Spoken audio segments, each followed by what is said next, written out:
Welcome to new video of इंडेप channel. आइए आज हम एलर्जिक राइनाइटिस, साइनोसाइटिस और सामान्य सर्दी जुकाम और इससे होने वाले कानों के दर्द और संक्रमण में राहत देने वाले एक बहुत ही अच्छे प्रोडक्ट की जानकारी लेते हैं। तो इससे पहले हम ये समझ लेते हैं कि एलर्जेंस क्या होते हैं। तो एलर्जेंस ऐसा कोई भी सब्सटेंस हो सकता है जो बॉडी में एलर्जी पैदा करता है, और जब एलर्जी होती है तो हमारा शरीर इम्यून रिस्पॉन्स देता है। यह इम्यून रिस्पॉन्स किसी भी रूप में हो सकता है, स्नीजिंग या छींक के रूप में, खांसी या कफ के रूप में, या मुंह के छाले जैसे इन्फ्लेमेशन के रूप में भी। यहाँ हम केवल नॉर्मल इम्यून रिस्पॉन्स की ही बात कर रहे हैं, ना कि साइटोकाइन स्टॉर्म जैसे किसी सीरियस इम्यून रिस्पॉन्स की। तो एलर्जी हमेशा किसी भी एलर्जेंस के कारण ही होती है, चाहे वो एलर्जेन ठंडा मौसम हो, फूलों से निकलने वाले पॉलन हो, मोल्ड के स्पोर हो, या जानवरों के डेंडर हो। जब ये एलर्जेंस हवा के माध्यम से हमारे शरीर में प्रवेश करते हैं, ज़्यादातर नाक या मुंह के रास्ते, तब हमारा शरीर इन पर प्रतिक्रिया करता है और इससे सबसे ज़्यादा आंखें और नाक ही प्रभावित होती हैं।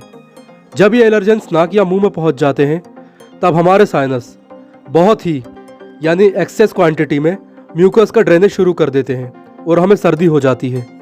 और यदि किसी को पहले से ही साइनसाइटिस या एलर्जिक राइनाइटिस की समस्या है तो उसकी कंडीशन और भी ज़्यादा ख़राब हो जाती है। और आप सभी जानते हैं कि इस म्यूकस में बैक्टीरिया और वायरस तो हमेशा रहते ही हैं, लेकिन कभी कभी खतरनाक फंगस भी इसमें ग्रो करते हैं। तो इसी से बचने के लिए म्यूकस में इन पैथोजेंस की ग्रोथ को रोकने का सबसे अच्छा तरीका है कि आप हमेशा नेजल सलाइन स्प्रे का यूज़ करें। यह एलर्जी पैदा करने वाले बैक्टीरिया, वायरस, पॉलन, मोल्ड्स और डेंडर्स सभी को ख़त्म कर देता है। इसलिए यह ज़रूरी नहीं है कि यदि आपको एलर्जी की समस्या है या साइनस की समस्या है तो ही आप इस स्प्रे का यूज़ कर सकते हैं। यदि आप एक हेल्दी इंडिविजुअल हैं तो भी आप इस स्प्रे का रेगुलर यूज़ कर सकते हैं बिना किसी परेशानी के, क्योंकि आप सभी अच्छी तरह से जानते हैं कि सलाइन स्प्रे यानी नमक के स्प्रे में एंटीसेप्टिक और एंटीबैक्टीरियल गुण होते हैं। प्राचीन मिस्र में ममिफिकेशन के समय बॉडी को हज़ारों सालों तक सुरक्षित रखने के लिए नमक का उपयोग किया जाता था, क्योंकि नमक बैक्टीरिया और वायरस के ग्रोथ को ऑब्स्ट्रक्ट करता है। इसके अलावा भारत में अचार, मछली और दूसरे फूड मटेरियल को लंबे समय तक सुरक्षित रखने के लिए और दवा के रूप में नमक के उपयोग के सबूत प्राचीन मिस्र से भी पुराने हैं।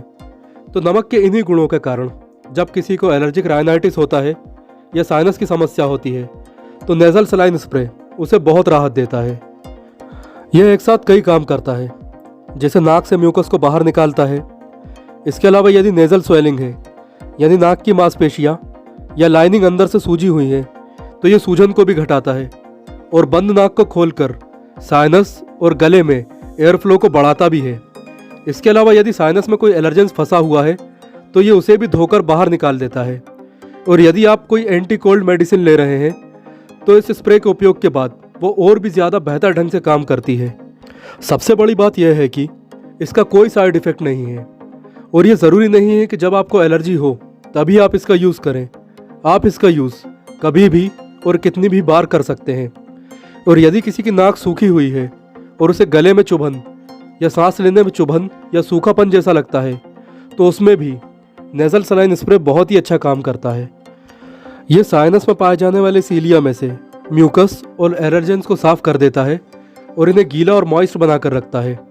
तो आपने देखा कि नेजल सलाइन स्प्रे एलर्जी से होने वाले सर्दी जुकाम में कितना फ़ायदेमंद है। मार्केट में बहुत ही अच्छे स्प्रे अवेलेबल हैं, और यदि आप इन्हें मार्केट से नहीं लेना चाहते तो घर पर ही हल्के गुनगुने पानी में पर्याप्त मात्रा में नमक मिलाकर जल नेति पात्र से आप अपने साइनस को साफ कर सकते हैं। तो दोस्तों, आपने देखा कि नेजल सलाइन स्प्रे कितना फ़ायदेमंद है। दुनिया भर के लगभग 90% ENT डॉक्टर एलर्जी की कंडीशन में इसे रिकमेंड करते हैं। यदि आपको एलर्जी और एलर्जिक राइनाइटिस की समस्या है तो आप इसे ज़रूर उपयोग कीजिए। और वीडियो में दी गई जानकारी यदि आपको हेल्पफुल लगी है तो वीडियो को अधिक से अधिक शेयर कीजिए। Thanks for watching this video.